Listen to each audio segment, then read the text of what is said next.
What is up, everybody out there in Minecraft land? My name is DasRemedy, and thank you so much for joining me in my first ever Minecraft tutorial. Now today we have a lot to go over, but do you need a safe way to store your items without anybody getting to them?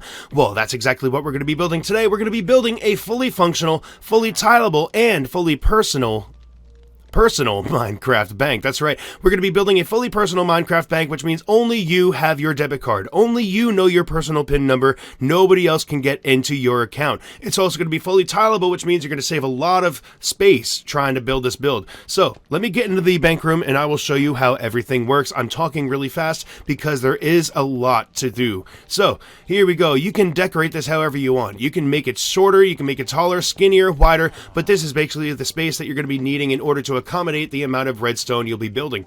Now here is the shulker arrival system. There's a dispenser right here that will dispense the shulker box. You can withdraw or deposit any items that you want, and once you're done, you hit this button. The piston will break the shulker box down into the stream, up the water elevator, and back to where it came from so it can be used for another day. Over here we have 8 buttons on the wall, but only 3 are needed for your personal PIN number. Now there are T flip-flops behind these buttons, so you don't have to time it out. You can just hit the buttons whenever you need to, and you don't have to worry about missing or skipping a beat or what have you. Now let me show you that this thing does work. So we have Dumbledore, Hagrid, Harry, Ron, and Hermione. So we're going to throw Dumbledore in right now. Dumbledore, I've known him Dumbledore for a long time, way back before he was the headmaster at Hogwarts. Now we're going to pick up our personal debit card. Just want to show you that that is Dumbledore. Okay, let me see. There we go. Get back here. I don't want to throw that anywhere that I don't need to. Now we are going to put in the personal PIN number 6, 4, and 1. Okay, now this light is going to turn off once a shulker box is on its way. All right, and now we're going to come back over here. Yeah, okay, so it does flash. That's what I knew that. So the shulker box is going to arrive right now. Look at that. That is Dumbledore, and he's got some redstone dust in there. Okay, so we're going to keep that in there so he can get that at any other time. But that's one thing I have to figure out. I really don't want to bulk this up a little bit. I really like the sleek design of this, but that does happen every once in a while. So we're just going to throw that back into the stream right now. And I'm going to show you one more now. Let's go with Harry. Let's throw Harry in real quick just to show that you don't have to go in sequential order. It doesn't really matter what order you go into. The light turns on, letting us know that an account has been accessed. We're going to pick up the debit card. All right, now Harry's PIN number is 742. Okay, so 7, 4, and 2. Okay, so the light is going to turn off, letting us know that a shulker is on its way. There we go. Okay, and 7, 6, 5, 4, 3, 2, and 1. Look at that. And that is Harry's. And it's red for Gryffindor, too. Now, he spent all of his money, okay? So, we're going to send that back. Oh, my God. Why? Why does that have to happen? Anyways, all right. Let's get to the build, and I will tell you how everything works as I'm building it. Alrighty then, everybody. So I think I'm going to build this thing in sections. I think sections is the way to go because trying to build it while explaining it, while gathering resources and building from scratch, that's just going to take way too long. So I think sections is the way to go. And I'm also not going to build it the same way that it did over there, even though it looks really pretty on the inside. I think just explaining how everything works will suffice because you may have limitations in your Minecraft world. You may have valleys and villages and rivers and mountains, all stuff in the way. So I want you guys to have the creative license to build this thing for yourselves and make it work for your world. So behind me, I have the item retrieval system on this side. And on that side, I have the item filter system built by Impulse SV. Absolute genius. Let me show you how this works real quick.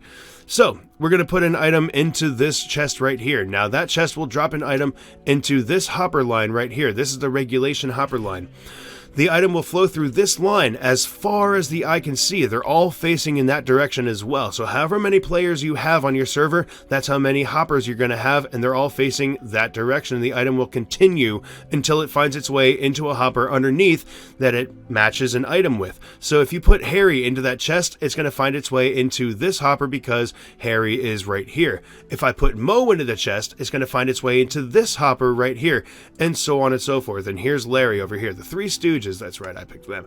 So this hopper right here is locked, which is not allowing any of these items to fall through. So only 22 items can be held in this hopper at a time, which is why there's only one redstone signal coming out of this comparator. Okay, so once a 23rd item is introduced into one of these hoppers, it's then going to extend the redstone signal to this redstone dust right here, which is then going to activate this redstone repeater, invert this torch, unlock this hopper, and allow that one item to pass through. Now, if this was an actual item sorter, then there would be chests on this side, but because we're using an item retrieval system, then the item is just going to flow into this line of hoppers, which is leading to this dropper over here. Now, in order for this system to work, you do need 3 replicas of your debit card in order to work, because you have one in here, you have one in here, and then the third one's going to be shot out to you. So once an item reaches this hopper right here, this hopper is going to give off a redstone signal, which is going to go into this comparator, which will then trigger this redstone repeater, which will then trigger all of this redstone over here. This redstone repeater has 2 ticks, this repeater has 4 ticks. So this one's going to go off first, and that's going to activate this dropper, dropping an item into this top dropper. Once this one activates, it's going to invert this redstone torch, activating this dropper, and then it's going to shoot an item out of the top of the floor. Now, I don't have an actual floor, so the item will fall out of the side, but if I did have an actual floor, it's going to fall out of the top of the block.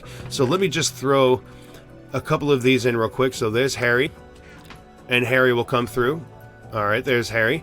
And let me show you Larry. So it's going to take a little longer for Larry because he's a little further away from the system, but here comes Larry right now. There he is. Harry and Larry are now safely in my inventory. Now, I'm going to move on to the next section, which would be the T flip-flop section and the redstone block section that activates the pin number system. So, stay with me. Alright everybody, so what I have in front of me is the hopper and dropper T flip-flop system. Now, we left off on this redstone line right here. Now what we added are some redstone repeaters, and that repeater is going into a dropper. Now that dropper is facing upwards into this dropper. This dropper will then throw the item into this hopper, which will then throw the item down into this dropper, and this dropper is facing back into this dropper. So the item makes one big loop. Now there's an item in this dropper right here. Now once the pulse comes through, it's going to activate this dropper, which will then activate this dropper, sending that item into this dropper right here, and that's where the item will be held until we have to reset the system. Now, once the system reads that there's an item in this dropper right here, this comparator is going to go off, extending this redstone piston. Once we put a block or a block update here on this observer, it's going to see that update. This observer right here is facing towards this one, so it's going to see this redstone pulse in this one, and it will then extend this piston back and forth a couple of times, getting the item back into this dropper right here. So let me show you how this works. We're going to throw Larry in real quick, and the piston will extend. Okay, now notice how there was a pulse over here, and now there no longer is any kind of signal coming through. That's what a T flip-flop does. It turns a pulse into a permanent signal. Now once I set a gold block right here, it's going to update the system, and it's going to retract that piston because the item was once in here. Now it is back in this spot right here. Let me just show you again real quick with Mo.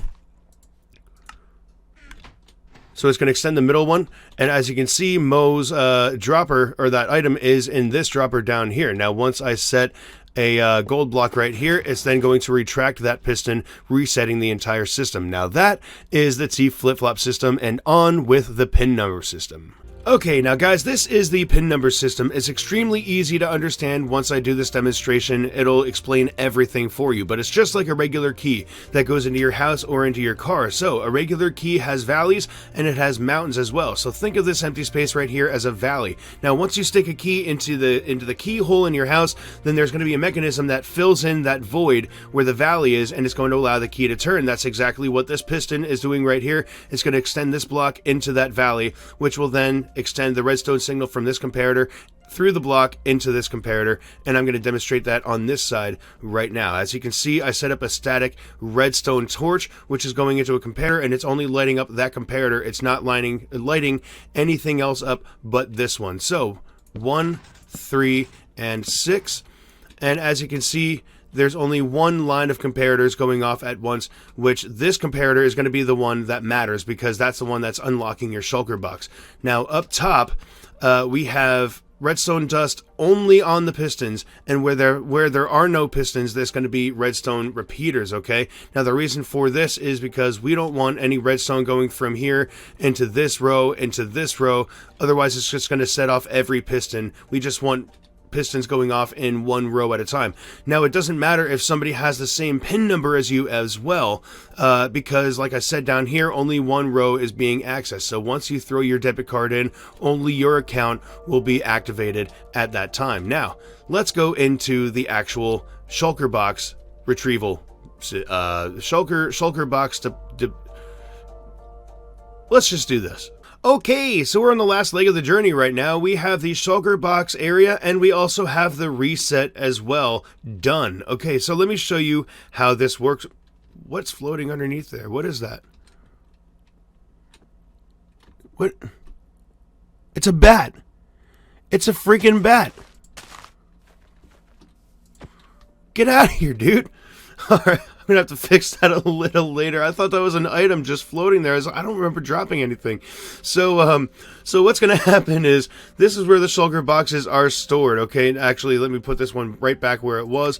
And this is where the shulker boxes are stored in this line, and you also have filter items as well. So if this space right here is unoccupied, then the shulker box will find its way into somebody else's account. We don't want that. So as many items as you can in this area. If you have any extra of any item, you don't know what to do with it, just throw them into this area, and then I'll show you where the filter item, the filter hopper over there is, so it can filter out those items, and all you get in the shulker arrival area is the shulker box itself. Now let me show you how this works. Now I'm going to break this redstone torch in a second. It's going to update this block, turning that comparator off. That observer is going to see that comparator, giving a 1 redstone tick, which will then invert this redstone torch, which will then retract this piston right here, just enough time to grab the shulker box and possibly one other item. Now that piston is going to push it back over here over top of the dropper, and it's going to deposit those items into the dropper. Now once the items are in this hopper, this comparator is going to see that,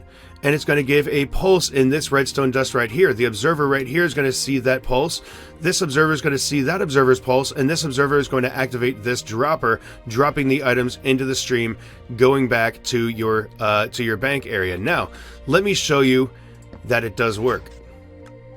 And there we go, as promised, the shulker box and one other item as well. Hey, what's up, Horsey?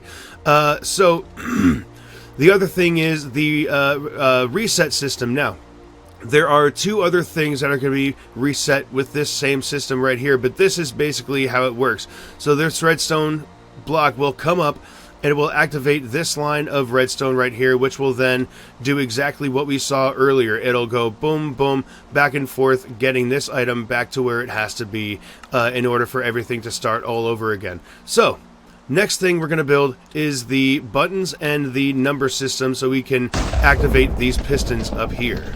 Right, now this is how we wire the button system. So we have 1 through 4 on the top, and we have 5 through 8 on the bottom, and it has to be that way because this is the first line of redstone in the piston or the pin number system. So 1, 2, 3, 4 going all the way back to 8, okay? Now the way this works is I'm going to hit that button. This redstone torch is then going to invert, which will turn off this redstone repeater. Now this repeater is active right now, which is locking that hopper, not allowing for this slime ball to fall through. But once this repeater turns off, it will unlock this hopper, allowing the slime ball to fall into this dropper. Now once the slime ball is in this dropper, it will then activate this comparator, which will go along this line and into the first row of pistons. Alright, and it's going to work the same way for every single one of these torches and every button on that side. Now let me show you number 1. So if we're going to hit number 1, and you'll see that it lights up and it extends those pistons. If we do number 4, it's going to light up number 4 all the way down there. Okay, now if we light up number 8, it's going to light up all the way down there, and it's going to extend those pistons in the 8th position. So how this one works is this line of redstone is active right now, but it will not be active unless you press that button.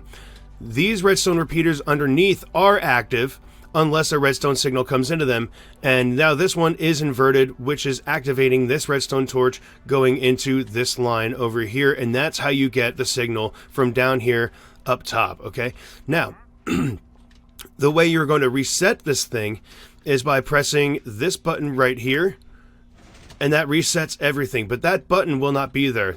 What we're going to set up next is the reset portion for this button reset, and that's going to work off of that redstone block right there. So that redstone block will reset both these pistons, the lighting setup, and the pin number system as well. So let me get started on those.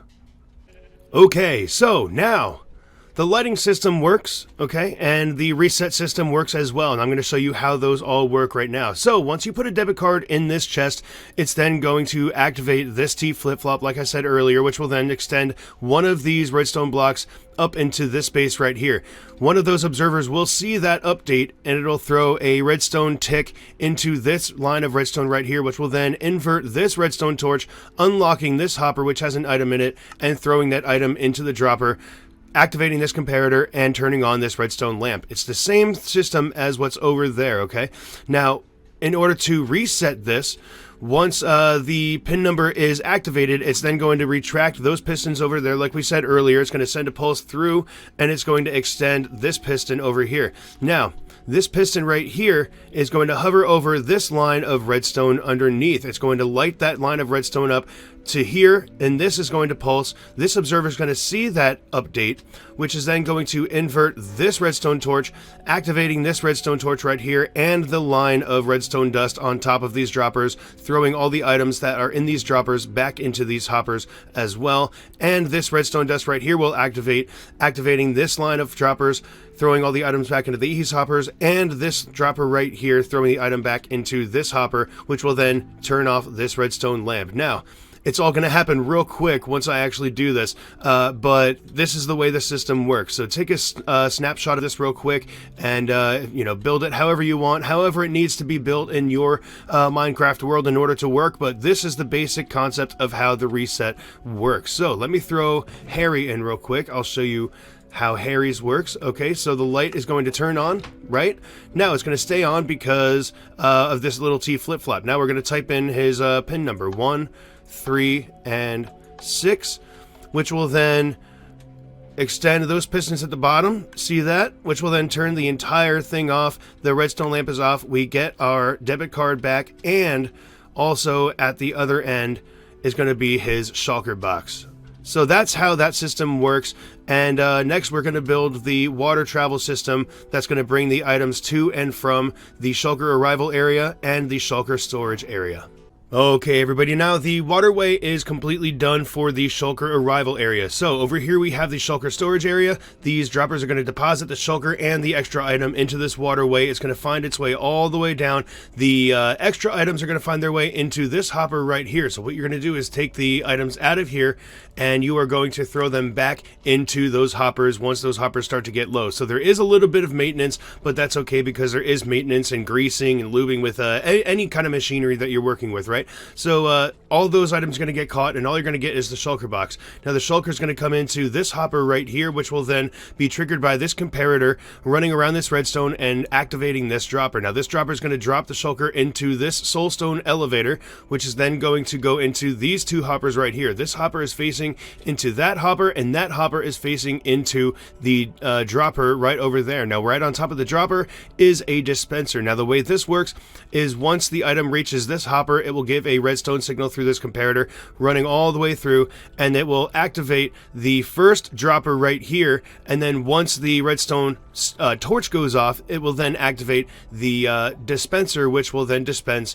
the shulker box right here. Now once we're done, we're going to hit this button right here, and that's going to extend the piston, breaking the shulker box, and the next thing I'm going to build will be the waterway going back to the shulker storage area, and that is extremely simple because that's literally just a waterway that leads right over top of those hoppers. So let me show you that this does work. We're going to throw Harry in real quick. So there goes Harry.